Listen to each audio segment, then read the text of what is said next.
Hello, my name is Garrett Ziegler. I'm the founder of Marco Polo, which is a nonprofit research group committed to exposing corruption.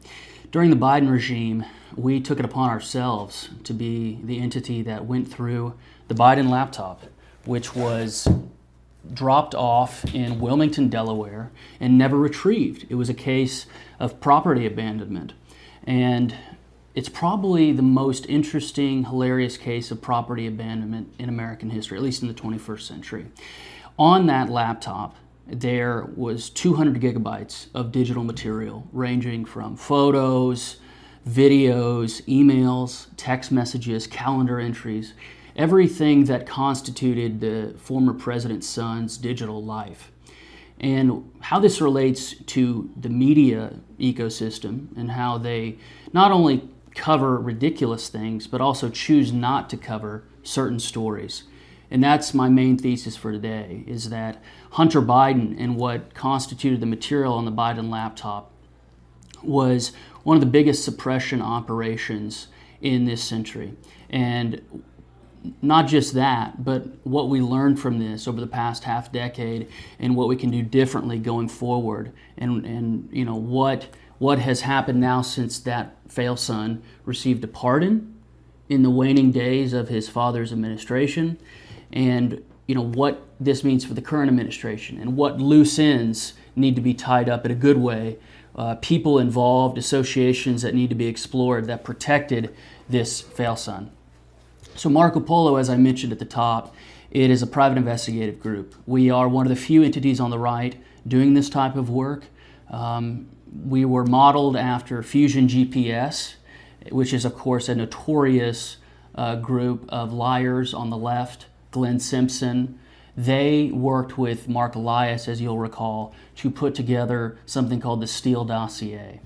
And why this is relevant to the media is because the Steele dossier and the lewd assertions therein were fed to multiple media outlets. Stenographers like Mike Schmidt at the New York Times and other people just lapped up all of those accusations in a very, very uncritical way.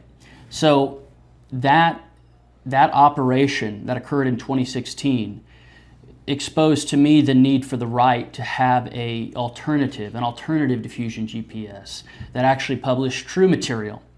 And you'll recall that in early 2021, the way that somebody could get the contents from this device was basically on a Chinese website called G News and a couple of other outlets, because Twitter had basically, the analogy I use is Hunter Biden was basically a baby oxen. And you know, if you've watched a Yellowstone documentary or been to the national park before, you know that when a baby oxen is threatened by, say, a pack of wolves, the adults literally surround the young. And that's what Hunter Biden was. Hunter Biden was essentially a baby oxen surrounded by the most corrupt media apparatus in the Western world, CNN, ABC, CBS, all saying that it couldn't be verified, that because Rudy Giuliani was involved, that it was necessarily suspicious, even though, of course, the paperwork that constituted the agreement of Hunter Biden dropping this off at the repair shop was in the record. It was in federal lawsuits that the shop owner and a former speaker today, Nick Smith, actually now represents the shop owner.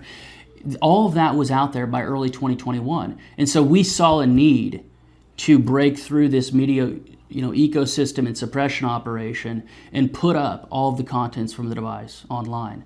So we had a searchable database, and our goal was to make this available to the public, but more so to writers, to be able to use this email database so that then writers could cite and hyperlink to the exact email. There's never been this level of specificity in digital material before in American politics, that you can actually link to the exact EML file. It's an innovation. I'm very proud of it. And you can still today, and by the way, I want these open and these operational till the end of time. I want Hunter's grandchildren to be alive and still be able to go read their grandfather's emails. It's very, very funny, and I think a very cool thing to be able to do, because the internet's written in ink. And so we have to make these mistakes on the part of the opposition really hurt. And, apart from just suppressing this material, The other thing, this is my second thesis for the day, the other thing that we ought to do is create a new prestige ecosystem for writers and activists on the right. The big conveyors of prestige are no longer available to us. The Pulitzer Prizes, those sorts of awards that signal to the public and to fellow writers that you are intelligent, hardworking, they are basically shut off from us.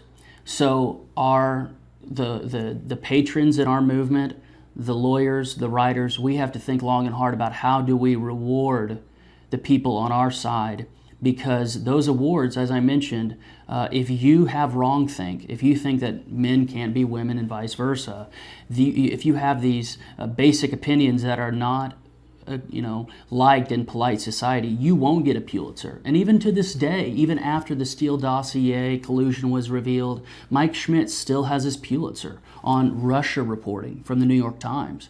And unless we create those new prestige mechanisms for our own people, we'll be, basically second-class citizens, not just in the political realm, but in the cultural realm. And this means starting new magazines, rewarding the people on our side who have artistic and writing talent with those type of awards, I think, can inspire more courage on our side. And that's really what it comes down to. And this is my third and final thesis, is separating a lot of fence sitters on the right is they do not want to risk their job or their sinecure or money. And that's what separates, in my opinion, and I say this humbly, from our group from other people on the right. We don't care if we're going to get sued. We trust that putting the truth out there in its unvarnished form will attract the public. We had two lawsuits aided by the media, the lawsuits that Hunter Biden and Kevin Morris brought against our group. They footnoted a bunch of articles from CNN saying how I'm a bigot and a hater and somebody who aided with the J6 insurrection because I helped Peter Navarro with an election fraud report back in December of 2020. And they use those URLs cited in the lawsuit as gospel truth, as the facts, as the background facts. And we really have to create new outlets for our own people to dispel those. And that's what we're doing with Marco Polo now. We have a couple of beats, a couple of sex trafficking cases we're watching in the SDNY and other things. And as long as Hunter Biden is continuing to do these 3-hour podcasts with people in the media who are carrying water for him today and refuse to push back on any of the stuff that he says in these these podcasts, there is the need for us. So I think that apart from creating new prestige mechanisms for writers and media folks on our side, we have to really think deeply on how we personalize our attacks. I know that this is going to be an unpopular opinion, but one of the things I think President Trump does so well, and one of the really rare things for a president to do, is to not make the attacks so broad. Like, if you're going to call out the mainstream press and the lying press on a particular article, it's not enough just to say the outlet. 2 minutes into this, I was talking about Mike Schmidt. The people who are at these institutions are real people, and they have identities. And the more pressure we put on the particular, I'm not talking about any threat, but you have to particularize your grievance. If somebody just throws their hands up and says CBS is corrupt or ABC is corrupt, that's not really an insight. It takes work to know, okay, who precisely within this propaganda outlet is propagating these lies. And now, to this day, Schmidt is married to another horrible human being named Nicole Wallace, who every single day at 4 p.m. gets on MSNBC and spews her lies. And to the degree that we can push back against specific people, I think is very, very good. Of course, this is one of the things I hate about Trump. From his 2015 encounter with Katie Tur. Remember when Katie Tur was trying to grill him on an illegal immigration topic? And he said, well, try to get it out, Katie. She didn't even know what she was talking about. She was trying to spew this stat that she couldn't even articulate. And to this day, Katie Tur is still recovering from that. And so I think that we have to particularize our grievances, because only then can we have measurable results. A measurable result is getting Nicole Wallace and Mike Schmidt off of the airwaves. There has to be a concerted effort to make sure they no longer have a public platform.